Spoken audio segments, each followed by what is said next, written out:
কিয়ামত বা মহাপ্রলয়ের পূর্বেই দাজ্জালের আবির্ভাব ঘটবে। শেষ জামানায় তার আবির্ভাব ঘটবে এবং সে নিজেকে রব হিসেবে দাবি করবে। পূর্ব তথা খোরাসান থেকে সে বের হবে। অতঃপর মসজিদে আকসা, তুর পাহাড়, পবিত্র নগরী মক্কা ও মদিনা ছাড়া সে সমস্ত পৃথিবী বিচরণ করবে। মসজিদে আকসা, তুর পাহাড়, দুই পবিত্র নগরী মক্কা ও মদিনাকে আল্লাহ তাআলা ফেরেশতার দ্বারা পাহারা দিয়ে রাখবেন। মানুষ ঘুমে বেহুশ হয়ে পড়বে। দাজ্জালের আবির্ভাবের সময় মদিনায় 3টি কম্পন সৃষ্টি হবে। এই কম্পনের ফলে মদিনা থেকে কাফের ও মুনাফিক বের হয়ে চলে যাবে। দাজ্জালের আবির্ভাব সম্পর্কে হাদিসে এসেছে, হযরত আব্দুল্লাহ ইবনে ওমর রাদিয়াল্লাহু আনহু থেকে বর্ণিত, তিনি বলেন, আমরা রাসূল সাল্লাল্লাহু আলাইহি সাল্লামের নিকট বসা ছিলাম। তখন তিনি ফিতনার কথা বারবার উল্লেখ করলেন। এক পর্যায়ে তিনি আহলাসের ফিতনার কথা উল্লেখ করলেন। কোনো একজন বলল, হে আল্লাহর রাসূল, আহলাসের ফিতনা কি?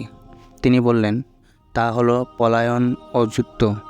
দাজ্জালের আবির্ভাব একটি বিরাট ফিতনা, কারণ আল্লাহ তাআলা তাকে ঘটনা ঘটানোর শক্তি ও সামর্থ্য দান করবেন, যার ফলে সাধারণ মানুষের চিন্তা শক্তিতে বিশাল এক ধরনের প্রভাব বিস্তার করবে এবং মানুষের কর্তব্য বিমূঢ় হয়ে পড়বে।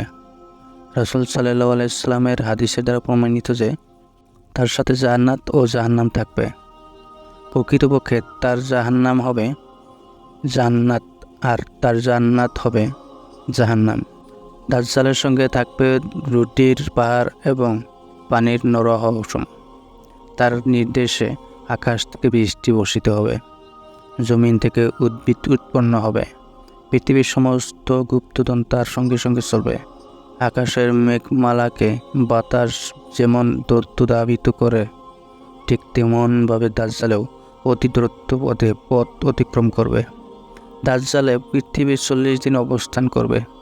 দাজ্জালের প্রথম দিন হবে 1 বছরের সমান, দ্বিতীয় দিন হবে 1 মাসের সমান, তৃতীয় দিন হবে 1 সপ্তাহের সমান, আর বাকি দিনগুলো হবে দুনিয়ার সাধারণ দিনের মতো। অবশেষে আল্লাহ তাআলার হুকুমে দাজ্জালের পতন ঘটাতে হযরত ঈসা আলাইহিস সালাম পৃথিবীতে অবতরণ করবেন। অতঃপর তিনি ফিলিস্তিনের লুত নামক স্থানে কিয়ামতের বড় ফিতনা দাজ্জালকে হত্যা করবেন।